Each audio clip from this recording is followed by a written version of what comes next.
If you could sit right there and look towards the camera. Thank you for coming. Alright. What was your name again? I didn't catch it on the portal ride here. That does not concern you. We just need you to talk about your campaign. Yeah, I can do that. First off, state your name. Hi, my name is Vincent, and I DM for the Poto One Piece Dungeons & Dragons 5e. How long have you been Dungeon Master? This is my first campaign, actually. I started in July of 2023, but I've been playing for about 6 years since my junior year of high school. Give us a brief overview of your campaign. Okay, so Lore, Hanato, and Flora all crash-landed on an island and swam over to Moko Loco Island and helped with their weasel problem. Got the leader of the weasels and a girl named Misty to join them. Got on a boat to set sail for Primatona, where they defeated the Boom Boom Pirates, and then got Chansey as a crew member. Then went to the Elusia Kingdom, where they defeated King Caesar and killed Marlin. They went to Utopia, where they helped defeat the sentient metal with help of some plant people. Then they went to Flora's home island of Rockhaven, where they defeated the warlord who was using religion as a way to enslave them. Then they made it to the Grand Line, where they ended up in the Oasis and met with Asa, bringing peace to the three fractions and befriending Admiral Gion. They were taken to a prison shortly after on a beta impel down, where they fought their way up with the help of the Revolutionary Army. Then they went to Tortuga and ended up defeating another warlord who was doing crazy cloning experiments on the townspeople, including them.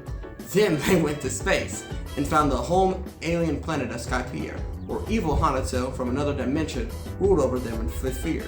And finally, they fought their way to Task Force 141 and stopped the triannual slave hunt on Fishman Island. That is eventful. And what inspired you to start becoming a Dungeon Master? I wanted to, because the idea sprung up between me and my friend Nick, and the idea has been spinning in my head for a minute because of the podcast I listened to by Rustage, a YouTuber with the same name. That sounds like stealing, does it not? We can't really copyright a homebrew version of a Japanese anime and fuse into the tabletop if you're not promoting it. Can you?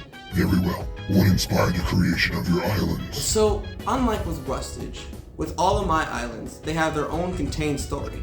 The players level up after every island. Each one in and of itself is a story, but they are all in an overarching plot. It runs less like D&D and more like an actual anime when it comes to storytelling. And of course, my main goal is to tell a story with those players. Can you tell me about the main crew? So the main crew, we have Lore, a fishman who is the captain and has a real animalistic side. Hanato, the bard who wants to become the world's greatest musician. Flora, who wants to take down the world government and become the perfect mixture of a cyborg. Asa, who wants to become the world's greatest trader. And now recently, they all have a fantastic dichotomy with the NPCs, which each lead their own dreams and ambitions. So tell us about this free-form combat you initiate. So with free-form combat, I came up with it on my own as a way to make up combat more engaging by removing initiative altogether. But someone already beat me to that punch and did it better, so we ended up adopting those rules. Freeform combat is mostly used around smaller fights with less stakes being involved, or if I can tell the engagement of the players is really dropping down, freeform combat really gets everybody to team up together to make some crazy combos. Fascinating. Now tell us about your music choices. Music is the most important thing in my story. More important than lore sometimes. Because of how busy my schedule is, the only thing I can actively work on while driving all the damn time is music. So I sit and stew with music that fits certain scenarios. The music selection is also how I set the mood and introduce a character, or have a fighting theme. Sometimes, they even give hints or glimpses into what the future story beholds. Hell, 2 of my emperors are music references, and one of my drugs is a music reference as well. Here are some examples.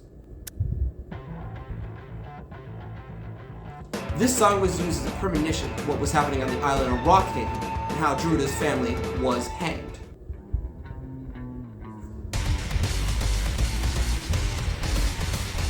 This song is used in Ultrakill when V1, the main character, who is a robot, fights V2, a robot who's supposed to be a better version of him. This song was used when Hanato fought an alternate version of himself. See? So how do you go about making these references? Well, sometimes it's incredibly obvious, like with the island of Utopia, level 4 to 5, they were working with sentient plants fighting zombies. And the entire name of the island was based off an album an artist I recently dropped. Other times it's very obscure, with like the previously mentioned music. And what is your process for island making then? Well, it starts with the ending fight. All islands I build start with how it will end. Then comes to music and interactions that push towards the ending and set the vibe of the areas. Then the little details, like the world building, that work around the music, then everything else. That doesn't seem like an adequate way to make a campaign. One that's only pushed forward by how the island ends. Well, since I'm building the story like a serialized anime, I try to make it feel like an anime. At the beginning of every island, big new world, lots to do. Hardest part for me is getting them interested in the plot, and then the story starts to roll. I struggle a lot with that last part, getting the characters interested that isn't just the goodness of their heart or the town has hella money to spare. But I try to do what I can, especially with tying it into their backstories and the morale, and something that their character would be relatively interested in. So what are your future plans for the campaign? Well, I wanted to have my month break line up with April so that I could focus on college, where a 2-year time skip in-game would align with the level 10 island. But that didn't work out, so this video is being made right during the climax of the level 10 island. I have plans to go towards level 20, but depending on how the players feel, I'm willing to push the story faster or cut it off completely. Tell us about how you go about player feedback. So I recently sent out player feedback quizzes for everybody, but originally I have one of my players, Nick, critique every bit of my story, nitpick every single piece of detail after every session so that I can improve on anything that I can. This Nick human seems like he knows a lot. Yeah, he's been playing for the same amount of time that I have, but he's also been DMing a lot more, since he was our forever DM of the group. Now, you keep asking about Nick, do you know him? That does not matter. And on the question about who we are, we're a company that makes contracts, and now you've broken yours. Wait, you're not who I think you are. Smileco?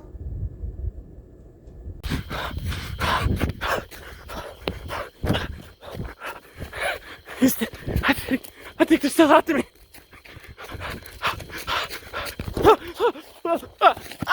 No! Would you like to sign a contract?